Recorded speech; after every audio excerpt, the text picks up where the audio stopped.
Masquera say Zimbabwe, welcome to our channel Zin Confessions and Deep Secrets. Kana kari keputanga kokuya paneno channel, please don't forget to subscribe. Kana chungwa subscriber, don't forget to comment and share this video. Masquera Zimbabwe, tavigira inya buditswa ne Newsday iyo ya Buda. Fitawa iyo ichiti Zimbabweans askufara pamwechete na Vendors4ED nenyaya yeti SADC summit echinzano vazhinji vari kurarama through vending mutowns nemacities hanzi vari kuda kuti the Southern African Development Community Head of State and Government Summit ipere as soon as possible kuti vaone vachikwanisa kudzokera vachitengesa zvinhu zvavo mumastreets muri Zimbabwe. So nekuda kwe the SADC summit the government yakabuditsa mavenda nematowns nema-unregistered combis from the major cities nematowns across the country kuti nyika iwanike ichionekera paizouya vaenzi government funge yakadeploya police pamwechete nemasoja kuti awanikwe achibvisa vanhu mumastreets nevese vachada kuprotesta munguva iyi. So kubvira operation payakatanga mavendors aitaura ivo achiti vakatorewa magoods avo vachara vachiti mafruits nemavegetables avaitengesa ainge ashata vachiti zvavanetsa kuti vaonekwe vachistoka zvinhu zvavo zvakare. One of my fruit and veg vendor yakabuda achitaura kuti akaluza magoods anokwanisa kuita $200 and achitaura iye achiti zvichatora nguva ende zvichamunetsa kuti awanikwe achidzora stock yake. Akabuda achitaura achiti when the operation started I had just ordered fruits for sale. However, most of my fruits are now rotten and it will be difficult for me to start all over again.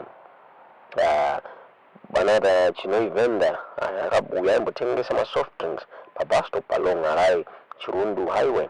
Akabuda achitaura achiti situation haina kumumirira mushe hanzi akadzingwa kudzingwa futi muhighway apa ainge adzingwa from the Chinoi town. Achitaura iye achita zvino kumumirira mushe. The SADC summit is far away muHarare but iye hazvina kumumirira mushe ari kudzingwa apa ari kuChinoi. Achara achita kana mari even yekubhadhara rent muri Zimbabwe kuti azive kuti achabhadhara sei mari yerent yethis month. Another vendor akabudawo zvakare achifananidza the SADC summit nenguva yeCovid achitaura iye achiti nguva yeCovid vanhu vairambidzwa kubuda mudzimba vachinotengesa chinzi but SADC is actually worse nekuda kwekuti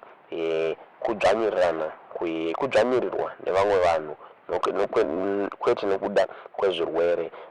The Vendors Initiative for Social and Economic Transformation Executive Director Vanhu Vatsamwa vakabuda vachitaura vachiti zvitaumira mushe is disturbing kuona mavenda achidzingwa mumastreets asina kupiwa dzimwe nzvimbo dzekutengesera. Achiti vakareminder the government kuti by the time ichange yani SADC they should relocate mavendors oenda kune maplaces anokodzera kuti vawanikwe vachitengesera kuti vawanikwe vachikwanisa kurarama. Zvinoomera mushe Vendors4ED are saying SADC summit yavakuvadza yavakanganisa neyabuditswa neNewsday vachitaura vachiti many people who survive through vending in towns and cities want the Southern African Development Community Head of States and Government Summit over as soon as possible for them to resume selling their wares and earn a living. In an effort to spruce the city's image ahead of the SADC summit, government embarked on an exercise to eject vendors, touts, and unregistered combis from major cities and towns across the country. Government deployed police and soldiers to thwart any possible protests during the summit. Since the operation started, vendors said their goods had been confiscated, while fruits and vegetables had gone bad, adding that they would find it hard to stock again. Fruit and vegetable vendor Christian Madambi said he lost goods worth $200 and it would be difficult for him to replenish his stock. When the operation started, I had just ordered fruits for sale. However, most of my fruits are now rotten and it will be difficult for me to start all over again, he said. Chinoi vendor, who used to sell soft drinks at a bus stop along the Harare-Chirondo highway said the situation was bad after being driven away from the highway. How can someone remove us from the streets here in Chinhoyi when the summit meeting is far away in Harare? I'm still to raise money to pay last month's rent, yet I don't know if I will manage again this month. There's another vendor who declined to be named equated the SADC summit to the COVID-19 era when people were restricted to their homes with little business activities taking places. To us, the SADC summit reminds us of the COVID-19 period. Actually, the SADC summit is worse because it is oppression of men by men, the vendor said. Vendors Initiative for Social and Economic Transformation Executive Director Samuel Wadzanai said it was disturbing to see vendors being chased away from the streets without being given alternative places to ply their trade. We have always reminded the government time and again that it should provide an alternative place for the vendors to sell their products before it chases them away from the streets, he said. Ndizobra story on Newsday mwana Zimbabwe tingaziwe kunaona sinyaya yetuzezo muri kufunga pamusoro penyaya iyi mu-comment section. Chenjedzo Zimbabwe Republic Police yakabatana neHarare Metropolitan Police yauya nechenjedzo. Iwe venda ari munarizende, iwe kawasha ari munarizende, iwe mushikashika ari munarizende, wawanirwa nyasha kuti unzwe zvatauya nazvo nhasi. Swedera padhuze titaure newe. Takanangana neSADC summit iri kuteerera. Vamwe venyu tichazokuonai maakurimande. Moshamisika kuti chii chiri kuitika. Isu tauya nechenjedzo maringe nemaoperations ari kuteerera achange achizama kuchenesa guta. Kuchange kuine maoperation akasiyana. Operation guta ngarigare rakachena inosanganisira kudzinga mushikashika mudhorobha, ichisanganisira zvakare kudzinga mavendors mumigwagwa, ichisanganisira zvakare vanodzodzera mota pese vachidzingwa, ichisanganisira zvakare vezvingoro vaye vasina malaisensi anovatendera kuti vatengesere mabhanana avo vakamira zviri stationary. Kana uine hawkers license uchinzi wewe ngoro yako inofanira kutengesa ichifamba.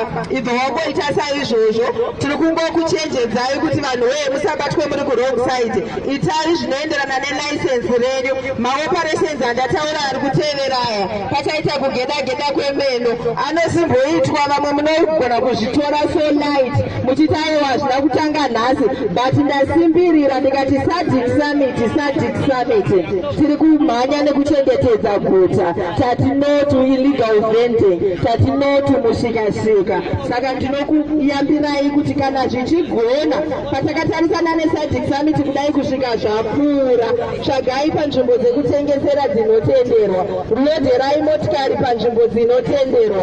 Operation iri kuteerera network inopisa. Isu public relations moyo yedu yarwadza kuti zvikuwirei musingazvizive. Kana zvazokuwanai aiwa chenjedzo maiwana. Tinoda kutenda nemashoko makuru kuti amugautana madam kuti mimi vagari veguta reHarare makatikoshera. Ndinovimba zvekare makakoshewa nemapurisa ose eHarare Metropolitan Police sekanzuru uye makakoshewa neZimbabwe Republic Police. Aya mashoko muri kuapirwa achibva mupublic relations offices dzemapurisa ari mabandiko maviri iwayo. Ngatimboti tiri mubhora isusu tiri marefuri akupa yellow card iyambiro kuti next time usazviite izvi. Pano mashure medu vachakupai mared card. Red card kuti vachatochaya, saka usamirire red card wapowa yambiro neyellow card yatakuflasira nhasi. Mangwana usavari panzvimbo iyoyi ibva panzvimbo yakuita illegal activity iwe uri kugeza mota.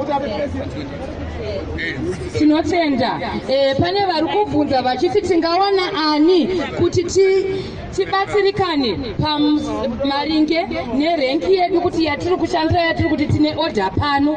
Makasununguka kuenda kuhofisi yemukuru wedu wemapurisa eguta reHarare, the executive public service head vanoitwa ivo vamoyo munoenda kuRain Martin kuofisi yavo munonotsvaga executive public safety head munotaura zvichemo zvenyu zvamuri kuda kuti muonesane navo. Asi pari zvino tiri kuti kana musati matendererwa kuva pano, ibvai pano, kwazoti vamwe vari kutengesa vane mapepsi vakamiswa panyaya yemalicense. Hande yekukokona vemapepsi vose vasati vapuwa malicense vakamiswa vakaenda kuhofisi yedu. Endai kukokona. Saka vari kuda kubatsirikana mavhenda nemi vose vemakombi makasununguka even kutiridzira runhare rwedu pa0242751896 monzwa zvizere mouya kana muine zvichemo zvamunenge muinazvo mouya muchibatsirikana. Asi pari zvino ngatisiyei kuita dangerous parking, kuita illegal picking and dropping at a designated zone, kuita obstruction kune mavhenda, kune kukanganisa vanhu vari kufamba zvakanaka. Tiri kuti hatidi kuti mukanganise kufamba zvakanaka. Sunungukai kuchivhakachira kumahofisi edu kuHarare Metropolitan Police Headquarters.